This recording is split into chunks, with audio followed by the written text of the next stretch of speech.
আচ্ছা, সো আমাদের বর্তমান বাংলাদেশের সোসাইটিতে আমরা নারীদেরকে অনলাইন অফলাইন বিভিন্নভাবে হ্যারাসড হতে দেখছি। অনলাইনে সাইবার বুলিং, হ্যারাসমেন্ট, কিংবা অফলাইনে ট্রান্সপোর্টেশন, ইভটিজিং, এগুলো দেখছি।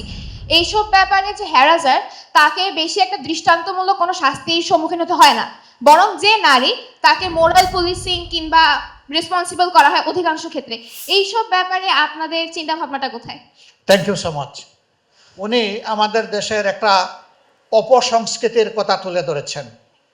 বর্তমানে সোশ্যাল মিডিয়াতে আমাদের নারী সমাজ, আমাদের মায়ের সমাজ, আমাদের মায়ের সমাজ, আমাদের মায়ের সমাজ, তাদেরকে বিভিন্নভাবে সাইবার বুলিং করা হয়, অপমানিত করা হয়, এবং এটার শিকার হয়ে আনফর্চুনেটলি অনেকের জীবনও চলে যায়, অনেকে সামাজিকভাবে অপদস্থ হন, হেনস্থার শিকার হন।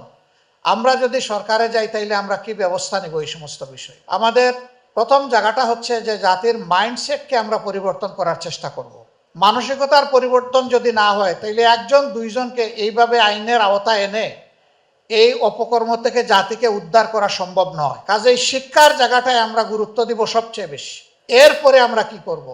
এটাতে তো সময় লাগবে, কিন্তু ইমিডিয়েট মেজারটা আমাদের কি হবে? অবশ্যই সেইখানে সাইবার ফিল্টারিং হবে।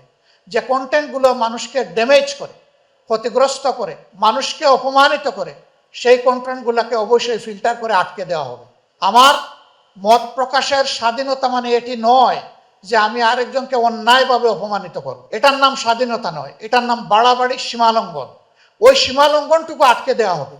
এর বাইরে ন্যায্যতার ভিত্তিতে যারাই তার মত প্রকাশ করতে পারবে সেটাকে অবাধ করে দেওয়া হবে ইনশাআল্লাহ।